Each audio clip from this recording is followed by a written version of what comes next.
ಬಾಳೆಹಣ್ಣು, ಚಿಕ್ಕಿ ಬಾಳೆಹಣ್ಣಲ್ಲಿ ಪೂರಿ ಮಾಡೋ ವಿಧಾನ ತಿಳಿಸ್ಕೊಡ್ತಾ ಇದ್ದೀನಿ. ಇದರಲ್ಲಿ 1 ಕಪ್ಪು ನಾನು ಗೋಧಿ ಹಿಟ್ಟು ಇಟ್ಕೊಂಡಿದ್ದೀನಿ, ಇನ್ನೂ 1 ಕಪ್ ಬೇಕಾಗತ್ತೆ. 1/4 ಕಪ್ಪಷ್ಟು ಹಾಲು ಇಟ್ಕೊಂಡಿದ್ದೀನಿ. ಅರ್ಧ ಕಪ್ಪು ಸಕ್ಕರೆಗೆ ಏಲಕ್ಕಿ, 1 ಟೀ ಸ್ಪೂನು ಏಲಕ್ಕಿನ ಮಿಕ್ಸ್ ಮಾಡಿ ಸಕ್ಕರೆನ ಪುಡಿ ಮಾಡಿ ಇಟ್ಕೊಂಡಿದ್ದೀನಿ.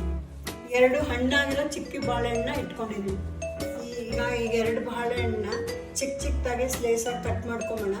ಬಾಳೆಹಣ್ಣನ್ನ ನಾನು ಕಟ್ ಮಾಡಿ ಇಟ್ಕೊಂಡಿದ್ದೀನಿ.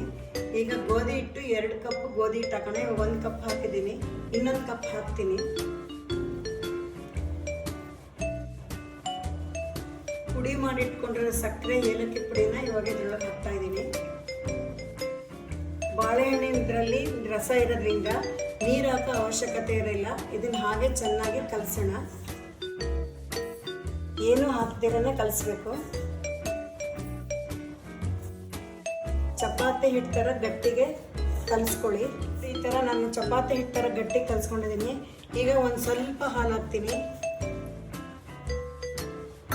ಈಗ ಮತ್ತೆ ಇದನ್ನು ಹೀಗೆ ಚೆನ್ನಾಗಿ ಹೀಗೆಲ್ಲ ಇದು ಮಾಡಿ ಕಲಿಸ್ಕೊಳ್ಳೋಣ. ಈಗ 1 ಸ್ಪೂನಷ್ಟು ತುಪ್ಪ ಹಾಕ್ತಾ ಇದ್ದೀನಿ.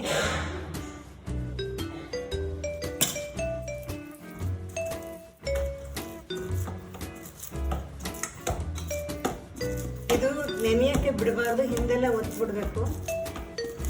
ಸ್ವಲ್ಪ ಗಟ್ಟಿಗೆ, ಚಪಾತಿಗಿನ್ನ ಒಂಚೂರು ಗಟ್ಟಿ ಮಾಡ್ಕೋಬೇಕು. ಈ ಥರ ಹಸಿರ ಹಿಟ್ಟಲ್ಲಿ ನಾನು ಸ್ವಲ್ಪ ತೊಗೊಂಡು ಉಂಡೆ ಮಾಡ್ಕೊಂಡಿದ್ದೀನಿ. ಇದನ್ನು ಇವಾಗ ಒತ್ಕೊಂಬೋಣ. ಇದಕ್ಕೆ ಸ್ವಲ್ಪ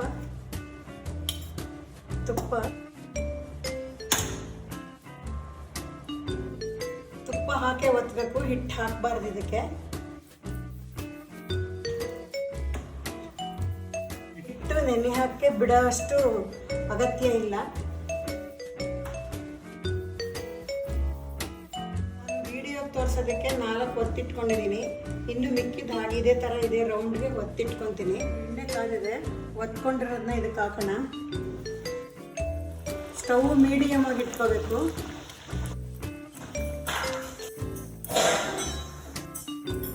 ಸ್ವಲ್ಪ ಬ್ರೌನ್ ಕಲರ್ ಬರಬೇಕು.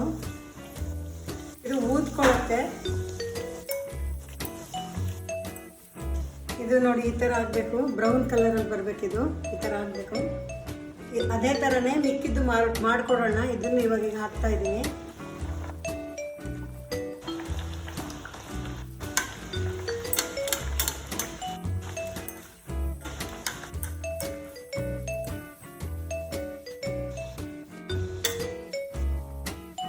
ಇದು ದೊಡ್ಡವರು ತಿನ್ಬೋದು, ಸಣ್ಣ ಸಣ್ಣ ಮಕ್ಳಿಗೂ ಕೊಡ್ಬೋದು, ಸಂಜೆ ಹೊತ್ತು ಸ್ನ್ಯಾಕ್ಗೆ ಕೊಡ್ಬೋದು.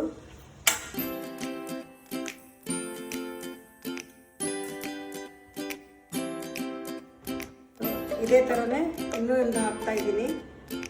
ಬ್ರೌನ್ ಕಲರ್ ಇದೇ ಥರನೇ ಬರಬೇಕು. ಇದು ಕೂಡ ರೆಡಿಯಾಗಿದೆ.